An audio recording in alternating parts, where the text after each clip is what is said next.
Hey, Dancing Rabbit again, and perhaps this is going to be another not quite so late pagan perspective. I'm coming to you pre-recorded from Stubbs Park near downtown Houston.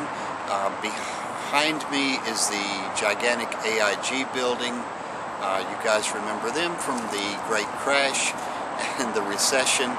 And you can probably hear the traffic on Allen Parkway. It's just after rush hour, about 10 till 7 in the evening. Anyway, today's topic is about necromancy and, what do we think about it, and maybe why are more pagans not involved in it than there are. First, some definitions.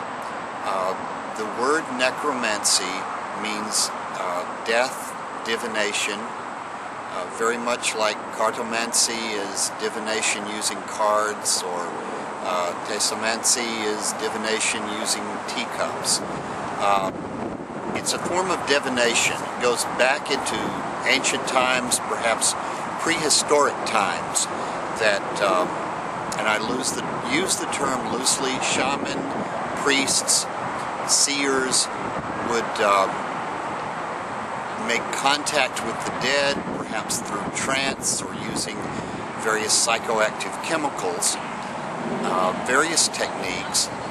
They would make contact with the deceased and either speak the words to the person who was asking, the querent, or conjure up the spirit of the dead, or perhaps even, according to some of the stories, the actual physical dead would materialize and reveal. Of course, that assumes that the dearly departed have some kind of special knowledge that we don't, that they're somehow smarter, wiser, more knowledgeable. Also that they're in a place where they can be contacted and we can contact them. Moving on into the Middle Ages, the Catholic Church, and in the East, the Orthodox Church had become predominant, and the teaching was that only the Christian God can resurrect the dead. Therefore, if a necromancer is bringing back, commanding to come back a spirit of the dead, it's not really a spirit of the dead, it's a demon masquerading as a spirit of the dead. So necromancy involves conjuring up demons to get information or to command them to go do your dirty work for you, and that's what it's about.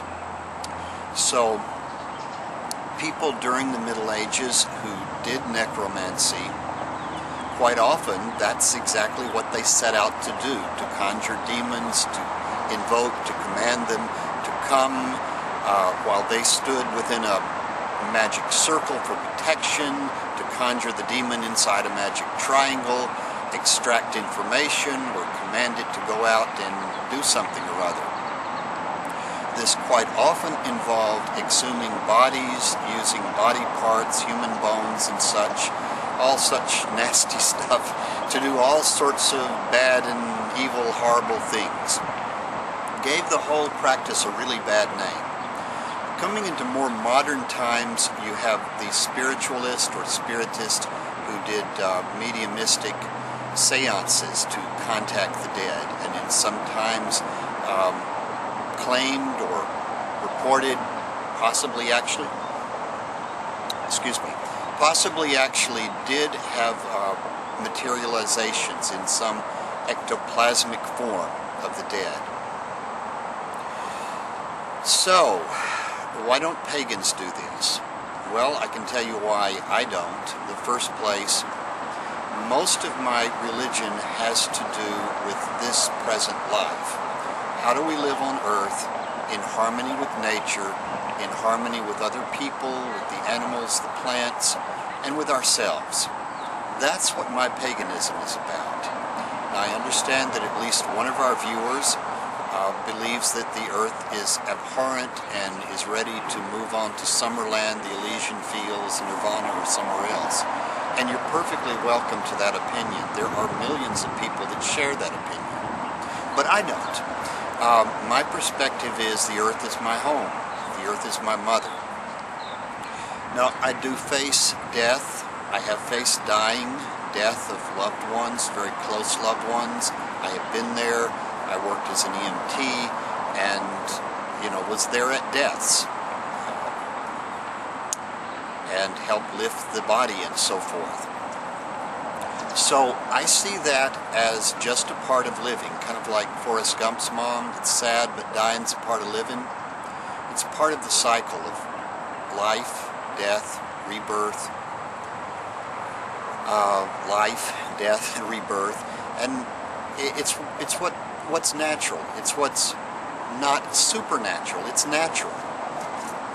But as far as beyond this life or the other side, I'm not really concerned about that. I assume that there's probably a Summerland or a Bardo tool, a resting place where we can kind of, get our heads back together before we take another plunge into life. Or maybe not. Maybe we go nowhere. We simply cease to exist, and this and our memory and our DNA is it. I don't know. I'm not really concerned with it. I do honor the dead. I have an altar to my father's father, and particularly on Samhain, I participate in more than one ritual having to do with my ancestors, my beloved dead. I think it was last week I participated in a rather small open circle, and we did a Sumerian-style ritual. This weekend I'll be at the council, probably either shortly before or after this is uploaded. I'll be at the Council for the Magical Arts Samhain Festival, which happens near Flatonia, Texas. Google that. You can even see our labyrinth from the Google satellite images if you know where to look. So there's a major Samhain ritual on Friday night and another one similar on Saturday night.